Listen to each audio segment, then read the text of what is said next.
اعوذ باللہ من الشیطان الرجیم، بسم اللہ الرحمن الرحیم۔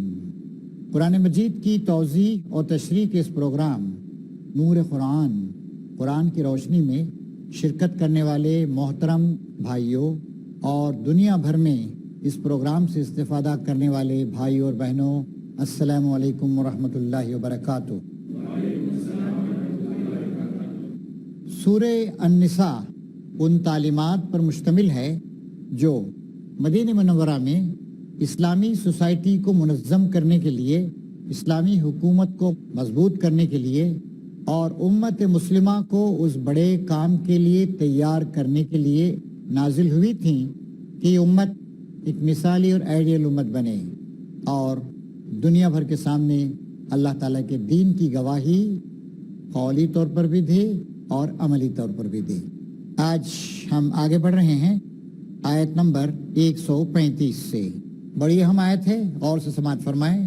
یا ایھا الذین آمنوا کونوا قوامین بالقسط شہداء للہ ولو علی انفسکم او الوالدین والاقربین ان یکن غنیا او فقیرا فاللہ اولی بہما فلا تتبعوا الہوی ان تعدلوا وان تلؤوا اور تُعْرِضُوا وَإِنَّ اللَّهَ كَانَ بِمَا تَعْمَلُونَ خَبِيرًا۔ اے لوگ جو ایمان لائے ہو، انصاف کے علمبردار اور خدا واسطے کے گواہ بنو، اگرچہ تمہارے انصاف اور تمہاری گواہی کی زد خود تمہاری اپنی ذات پر یا تمہارے والدین رشتہ داروں پر ہی کیوں نہ پڑے۔ فریق معاملہ خواہ مالدار ہو یا غریب، اللہ تم سے زیادہ ان کا خیر خواہ ہے، لہٰذا اپنی خواہش نفس کی پیروی میں عدل سے باز نہ رہو۔ اگر تم نے لگی لپٹی بات کہی یا سچائی سے پہلو بچایا تو جان رکھو کہ جو کچھ تم کرتے ہو اللہ کو اس کی خبر ہے۔ جیسے کہ آپ ملاحظہ فرما رہے ہیں، سورہ النساء میں مسلمانوں کو ان کی انفرادی زندگی اور اجتماعی زندگی، ان کی ازدواجی زندگی، خاندانی زندگی، ان کے لین دین، ان کے معاملات وغیرہ کے سلسلے میں تفصیلی ہدایت دی جا رہی ہیں تاکہ وہ احکام ان پہ واضح کیے جائیں اور وہ احکام ان کی سوسائٹی میں نافذ ہوں کہ وہ ایک خوشحال، مطمئن، متقی، پرہیزگار، ذمہ دار امت بن جائیں، کیونکہ یہ آخری امت ہے، آخری رسول کے ذریعے سے برپا کی گئی آخری امت، جس کو قیامت تک دنیا بھر میں حق کی گواہی دینی ہے، قولی شہادت دینی ہے اور عملی شہادت دینی۔ چنانچہ ان آیت میں فرمایا گیا جو یہاں پر ابھی آپ کے سامنے پڑھی گئیں، اے وہ لوگ جو ایمان لائے ہو، انصاف کے علمبردار، قوامین بالقسط، انصاف کو لے کے کھڑے ہونے والے۔ علم کہتے ہیں جھنڈے کو، علمبردار جھنڈا اٹھانے والا یا سٹینڈرڈ بیرر، جھنڈا اٹھانے والا۔ مسلمانوں کا کام صرف اتنا ہی نہیں ہے کہ وہ خود اپنی زندگی درست رکھیں، بلکہ اس نمونے کو دنیا بھر میں ان کو پھیلانا ہے۔ ان کا ایمان مثالی ایمان ہو، ان کے افراد مثالی افراد ہوں، ان کی مائیں اور ان کے باپ مثالی ماں باپ ہوں، ان کے بچے مثالی بچے ہوں، ان کی بیویاں، ان کے شوہر سب کے سب مثالی، آئیڈیل، جس نمونے کو دیکھ کر دوسرے لوگ اپنے اپنے حالات کو درست کر سکیں۔ ایک ایک فرد سٹینڈرڈ ہو، اس کا ہر عمل سٹینڈرڈ ہو۔ ٹھیک ہے کچھ لوگ سٹینڈرڈ سے گر جائیں گے، لیکن ان کی بہت بڑی تعداد، ان کی اکثریت ایک معیاری ہو۔ اسی لیے فرمایا جا رہا ہے، اے لوگوں جو ایمان لائے ہو، انصاف کے علمبردار، قوامین بالقسط اور شہداء للہ، اللہ کے لیے گواہی دینے والے۔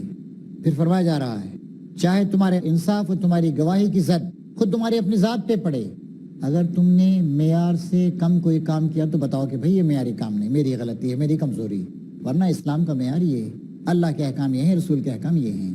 یا والدین پہ زد پڑے، کبھی کبھی ہم انصاف کی بات کرتے ہیں تو ہمارے والدین اس کے مطابق نہیں ہوتے ہیں، رشتہ داروں پہ اس کی عزت پڑتی ہے، دوستوں پہ عزت پڑتی ہے، جس ماحول میں آپ رہ رہے ہیں اس پہ عزت پڑتی ہے، کچھ بھی ہو، فریق معاملہ خواہ مالدار ہو یا غریب، اللہ تم سے زیادہ ان کا خیر خواہ ہے۔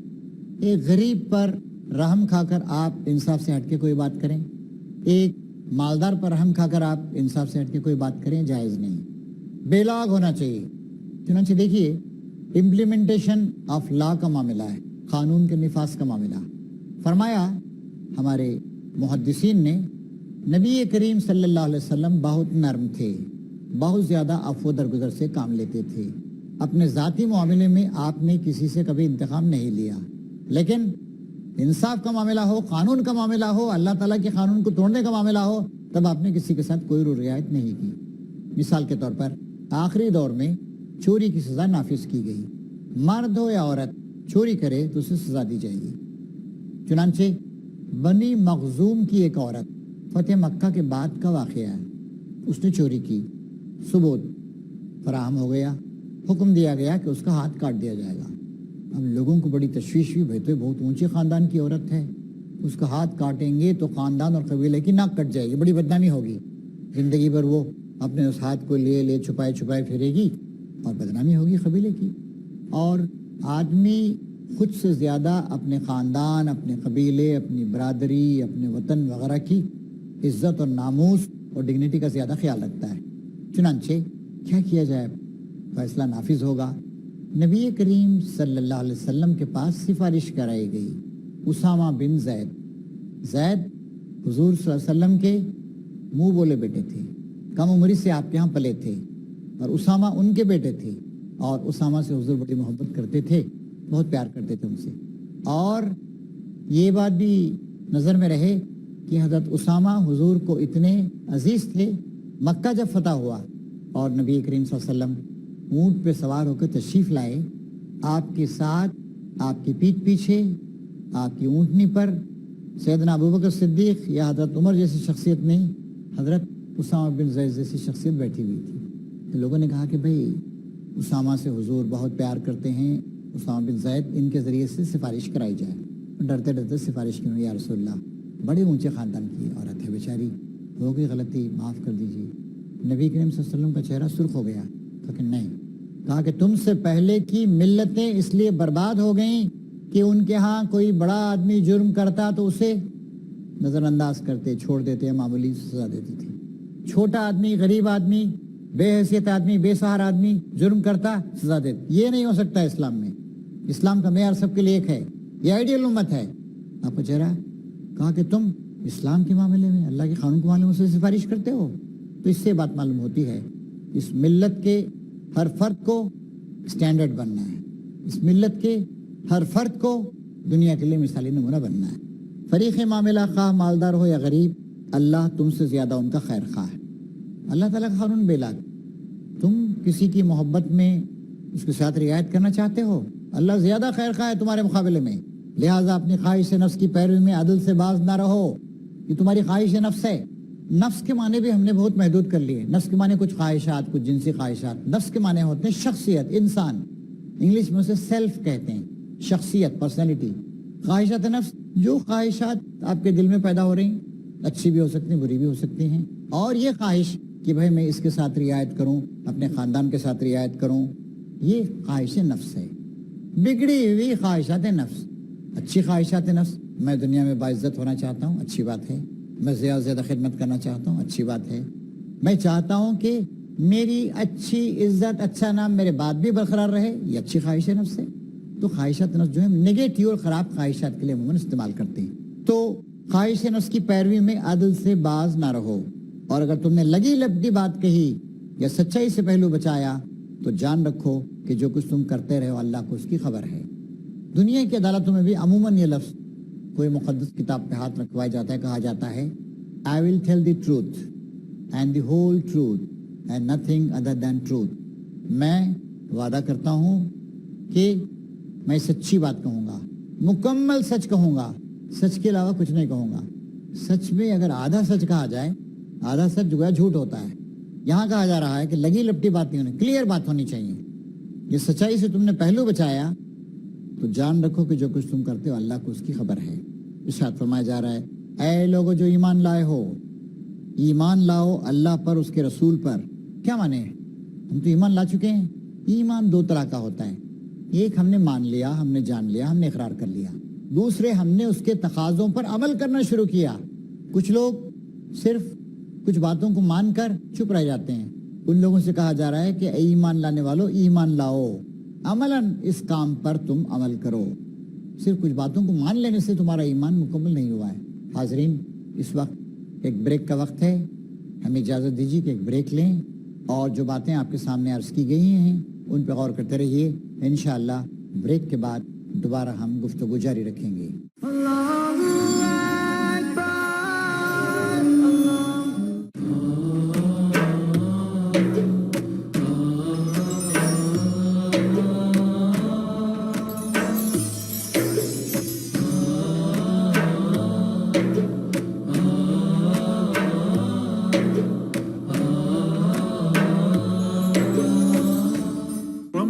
صبر و استقامت کا مہینہ، ہمدردی و غمگساری کا مہینہ، گناہوں کی بخشش کا مہینہ، جہنم سے نجات کا مہینہ، ماہ رمضان۔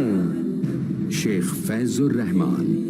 ماہ رمضان کی خصوصیات پر دیکھنا نہ بھولیں ہمارا پروگرام تحفہ رمضان۔ ماہ رمضان کا فیضان، تحفہ رمضان، منگل 7 جون سے روزانہ رات 7:30 بجے۔ قابل احترام حاضرین اور ناظرین، امت مسلمہ جس کو دنیا کی سربراہی اور قیادت عطا کی گئی ہے، اس کو ایک مثالی آئیڈیل امت بنانے کے سلسلے میں اللہ تعالیٰ کی عطا کردہ ہدایات کا مطالعہ ہو رہا ہے۔ فرمایا گیا کہ خواہش نفس کی پیروی میں عدل سے باز نہ رہو۔ تم نے اگر لگی لپٹی بات کہی، کلیئر بات نہیں کہی، یا سچائی سے پہلو بچایا تو جان رکھو کہ جو کچھ تم کرتے ہو اللہ کو اس کی خبر ہے۔ دنیا کی عدالتوں میں بھی عموماً یہ لفظ کوئی مقدس کتاب پہ ہاتھ رکھوایا جاتا ہے، کہا جاتا ہے I will tell the truth and the whole truth and nothing other than truth۔ میں وعدہ کرتا ہوں کہ میں سچی بات کہوں گا، مکمل سچ کہوں گا، سچ کے علاوہ کچھ نہیں کہوں گا۔ سچ میں اگر آدھا سچ کہا جائے، آدھا سچ جو ہے جھوٹ ہوتا ہے۔ یہاں کہا جا رہا ہے کہ لگی لپٹی بات نہیں ہونی، کلیئر بات ہونی چاہیے۔ یہ سچائی سے تم نے پہلو بچایا تو جان رکھو کہ جو کچھ تم کرتے ہو اللہ کو اس کی خبر ہے۔ ارشاد فرمایا جا رہا ہے اے لوگو جو ایمان لائے ہو، ایمان لاؤ اللہ پر، اس کے رسول پر۔ کیا مانے؟ ہم تو ایمان لا چکے ہیں۔ ایمان دو طرح کا ہوتا ہے، ایک ہم نے مان لیا، ہم نے جان لیا، ہم نے اقرار کر لیا، دوسرے ہم نے اس کے تقاضوں پر عمل کرنا شروع کیا۔ کچھ لوگ صرف کچھ باتوں کو مان کر چپ رہ جاتے ہیں، ان لوگوں سے کہا جا رہا ہے کہ اے ایمان لانے والو ایمان لاؤ، عملاً اس کام پر تم عمل کرو۔ صرف کچھ باتوں کو مان لینے سے تمہارا ایمان مکمل نہیں ہوا ہے۔ یہ غیر مسلم بھی کہتا ہے کہ بھئی خدا ہے، ایک مسلمان کہتا ہے خدا ہے، کچھ غیر مسلم بھی کہتے ہیں کہ خدا ایک ہی ہے۔ ٹھیک ہے، خدا ایک ہے تو تقاضے کیا ہیں؟ خدا کی عبادت کی جائے، خدا کی اطاعت کی جائے، خدا ہی کا شکر ادا کیا جائے، اس کا احسان مانا جائے، اس کے احکام پر عمل کیا جائے، اس کی روشنی کو دنیا میں عام کیا جائے، سب تقاضے ہیں۔ تو اے ایمان لانے والو ایمان لاؤ اللہ پر اور اس کے رسول پر اور اس کتاب پر جو اللہ نے اپنے رسول پر نازل کی ہے، اور ہر اس کتاب پر جو اس سے پہلے وہ نازل کر چکا ہے۔ یہ بات ہمارے سامنے پہلے آ چکی ہے کہ اس سے پہلے کی جو کتابیں رہی ہیں جن میں تغیر و تبدل کر دیا گیا، کمی بیشی کر دی گئی، ان پر اجمالی ایمان، یعنی مان لیا ہم نے، اتنا کافی، جو ان کی صحیح باتیں ہیں۔ لیکن قرآن مجید پر ایمان تفصیلی ہوگا، پچھلے انبیاء کرام پر آپ ایمان لاتے ہیں اجمالی ہوگا، اور نبی کریم صلی اللہ علیہ وسلم پر آپ جو ایمان لاتے ہیں وہ عملی بھی ہوگا۔ آپ نے عیسیٰ علیہ السلام پر ایمان لایا، یحییٰ علیہ السلام پر لایا، ظاہر ہے کہ ان سے آپ رہنمائی نہیں لے رہے ہیں۔ البتہ نبی کریم صلی اللہ علیہ وسلم پر ایمان لانے کے بعد آپ کے ذریعے سے آئی ہوئی تمام باتوں کا سمجھنا، جاننا، ان کی مصلحتوں کو سمجھنا، اس پر پورا عمل کرنا ضروری ہے۔ جس نے اللہ اور اس کے ملائکہ اور اس کی کتابوں اور اس کے رسولوں اور روز آخرت سے کفر کیا، وہ گمراہی میں بھٹک کر بہت دور نکل گیا۔ کفر کے بھی دو مطلب ہو سکتے ہیں، جیسے ایمان کے دو مطلب ہیں، مان لینا اور مان کر اس کے تقاضوں کو پورا کرنا۔ ایک کفر یہ ہے کہ آدمی نے اللہ تعالیٰ کا انکار کر دیا، ایک طرح کا وہ کفر ہے۔ دوسرا کفر یہ ہے کہ زبان سے تو مانے اللہ تعالیٰ کو لیکن عملاً کفر کرے.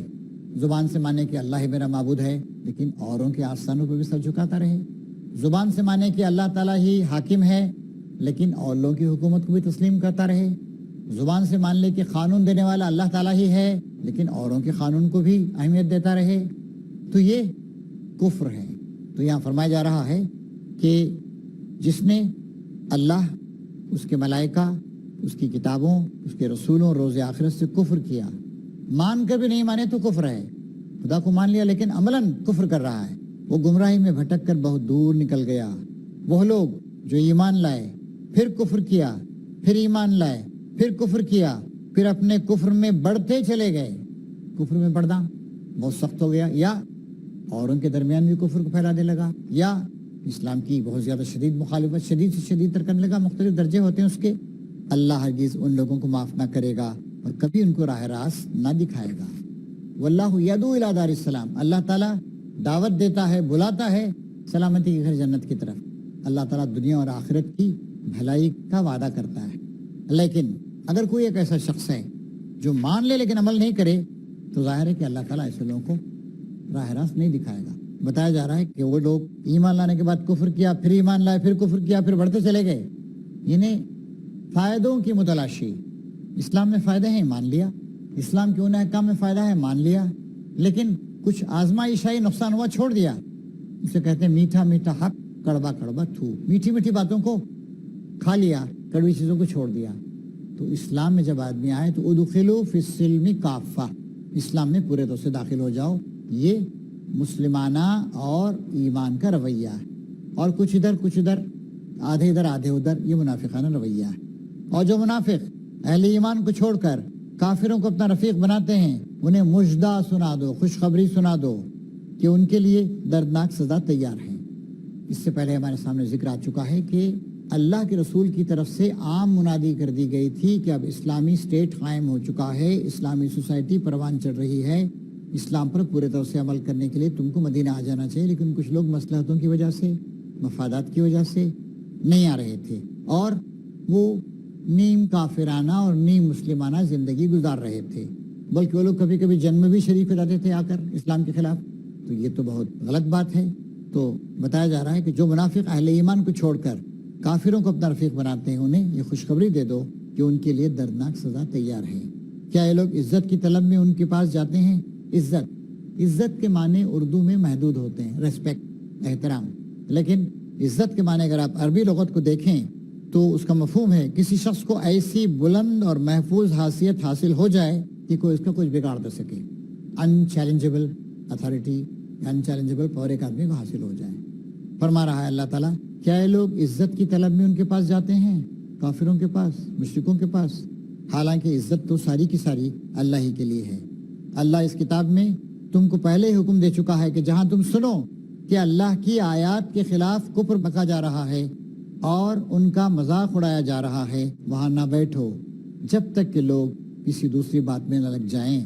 اب اگر تم ایسا کرتے ہو تو تم بھی انہی کی طرح ہو. تو یہ صورتحال وہاں پر پیش آ رہی تھی کہ ایک شخص اسلام کا دعویٰ کرتا ہے لیکن کافروں کی صحبتوں میں بیٹھا ہوا ہے اور ان کی باتوں میں دلچسپی لے رہا ہے، بلکہ کبھی کبھی ان کی سازشوں میں شریک بھی ہو جا رہا ہے. اللہ تعالیٰ کہتا ہے اگر تم ایسا کرتے ہو تو تم بھی انہی کی طرح ہو. یقین جانو کہ اللہ منافقوں اور کافروں کو جہنم میں ایک جگہ جمع کرنے والا ہے. نفاق اتنی بڑی چیز، اتنی بری چیز ہے. ان المنافقین فی الدرک الاسفل من النار، منافق جہنم کے سب سے نچلے طبقے میں، خراب طبقے میں ہوں گے. کافر جو ہے وہ تو بہرحال اسلام سے اپنا رشتہ کاٹ کر چلا گیا، کافر اپنے کفر میں سچا ہے. منافق صرف فائدوں کا متلاشی، اسلام سے کوئی دلچسپی نہیں ہے، ہر اولین اپارچونٹی پر اسلام کو نقصان پہنچانے کے لیے تیار. اور یہ خطرناک ہے. لوگ اس پہ اعتماد کر لیتے ہیں، نماز بھی پڑھ رہا ہے، زکوٰۃ بھی دے رہا ہے، جنگ میں بھی شریک ہو گیا ہے. تو یہ بڑے خطرناک لوگ. یہ منافق تمہارے معاملے میں انتظار کر رہے ہیں کہ اونٹ کس کروٹ بیٹھتا ہے. اگر اللہ کی طرف سے فتح تمہاری ہوئی تو آ کر کہیں گے کہ کیا ہم تمہارے ساتھ نہ تھے. اگر کافروں کا پلہ بھاری رہا تو ان سے کہیں گے کہ کیا ہم تمہارے خلاف لڑنے پر قادر نہ تھے، اور پھر بھی ہم نے تم کو مسلمانوں سے بچایا. بس اللہ ہی تمہارے اور ان کے معاملے کا فیصلہ قیامت کے روز کرے گا، اور اس فیصلے میں اللہ کافروں کے لیے مسلمانوں پر غالب آنے کی ہرگز کوئی سبیل نہیں رکھے گا۔ یہ منافق اللہ کے ساتھ دھوکہ بازی کر رہے ہیں، حالانکہ در حقیقت اللہ ہی نے انہیں دھوکے میں ڈال رکھا ہے۔ آدمی یہ سمجھتا ہے کہ میں خدا کو دھوکہ دے رہا ہوں، خدا دھوکہ نہیں کھا سکتا ہے۔ آدمی اس دھوکے میں ہے کہ وہ خدا کو دھوکہ دے رہا ہے۔ جب یہ نماز کے لیے اٹھتے ہیں تو کسمساتے ہوئے محض لوگوں کو دکھانے کی خاطر اٹھتے ہیں اور خدا کو کم ہی یاد کرتے ہیں۔ اسلام کا تصور نماز کے بغیر نہیں ہے۔ مدینے میں جو اسلامی سوسائٹی برپا ہو رہی تھی اس میں سچے مسلمان تھے اور ان کے ساتھ ساتھ منافق بھی تھے۔ منافق نماز میں بھی آ جاتے لیکن کسمساتے ہوئے آتے تھے، دل کی آمادگی کے ساتھ نہیں آتے تھے۔ محترم حاضرین، ہم اللہ کا شکر ہے مسلمان ہیں، لیکن ہمارے اندر بھی اگر وہی کیفیت ہو کہ ہم کسمساتے ہوئے آئیں، دل کی آمادگی کے ساتھ نہ آئیں، تیاری کے ساتھ نہ آئیں۔ منافق نماز میں آتے اور ختم ہوتی بھاگتے تھے۔ اسی لیے ہم کو کچھ تسبیحات وغیرہ کا اہتمام کرنے کا اللہ کے رسول نے پہلے کچھ آ جانے کا حکم دیا ہے۔ ٹھیک ہے، آج کی زندگی بہت زیادہ مصروف ہو گئی، پھر بھی بہرحال یہ منافقوں کی علامت۔ اگر آدمی کا اللہ تعالیٰ سے تعلق ہو، اگر آدمی نماز میں کیا پڑھ رہا ہے سمجھتا ہو تو ظاہر ہے وہ ایسا رویہ نہیں اختیار کرے گا۔ تو محترم حاضرین، اس طریقے سے ایک بات ہمارے سامنے یہاں پر یہ آ رہی ہے کہ نماز اسلام کا ستون ہے، اسلام کی بنیاد ہے، اسلامی سوسائٹی کا شعار ہے، اور نماز کے بغیر کسی مسلمان کا تصور ہی نہیں کیا جا سکتا ہے۔ لیکن آج کی ہماری سوسائٹی کا حال یہ ہو گیا ہے کہ مسلمانوں کی اکثریت نماز سے غافل، نماز پڑھتی نہیں۔ کچھ لوگ جمعہ پڑھ لیتے ہیں اور کچھ لوگ ایسے بدقسمت ہیں کہ جمعہ کی نماز بھی نہیں پڑھتے ہیں۔ حالانکہ وہ سبھی بدقسمت ہیں جو وقت کی پابندی کے ساتھ نماز کا اہتمام نہیں کرتے ہیں۔ آیت ہمارے سامنے آ چکی ہے، ان الصلاۃ کانت علی المؤمنین کتابا موقوتا، یقیناً نماز مومنوں پر وقت کی پابندی کے ساتھ فرض کر دی گئی۔ کہاں یہ بات؟ وہاں جہاں جنگ کا ذکر کیا گیا، وہاں جہاں نماز خوف کا ذکر کیا گیا اور کہا گیا کہ تمہیں جماعت کا اہتمام جنگ میں بھی کرنا ہے، اور جب جنگ ختم ہو جائے، حالات درست ہو جائیں، اس وقت میں نماز ٹھیک ٹھیک پڑھ دیں۔ پھر یہ بھی بتایا گیا کہ اللہ تعالیٰ کو کثرت کے ساتھ یاد کرو، کھڑے ہوئے، بیٹھے ہوئے، لیٹے ہوئے۔ تو ان آیات کی روشنی میں بات معلوم ہوتی ہے کہ ہم کو نماز کا پورا اہتمام کرنا چاہیے، کیونکہ نمازی کا اہتمام نہ کر سکیں تو بڑے کام ہم کہاں سے کر سکیں گے۔ اللہ تبارک و تعالیٰ سے دعا ہے کہ اللہ تبارک و تعالیٰ اس مطالعے میں برکت عطا فرمائے اور امت مسلمہ کے حالات کو درست کر دے، اور ہم اولاً اپنے حالات کو درست کرنے کی کوشش کریں، نماز کے پابند ہوں، اور انشاءاللہ نماز کی پابندی ہمارے دلوں میں جو چراغ روشن ہوں گے ان کے ذریعے اور چراغوں کو روشن کرے گی، اور امت مسلمہ ایک ڈسپلن امت بنے گی۔ نماز کے بغیر دین کا تصور نہیں کیا جا سکتا ہے، نماز کے بغیر مسلمانوں کی تنظیم کو مضبوط نہیں کیا جا سکتا ہے۔ اللہ تعالی ہمیں اور آپ کو نیک توفیق عطا فرمائے۔ سبحان ربک رب العزت عما یصفون، والسلام علی المرسلین، والحمد للہ رب العالمین۔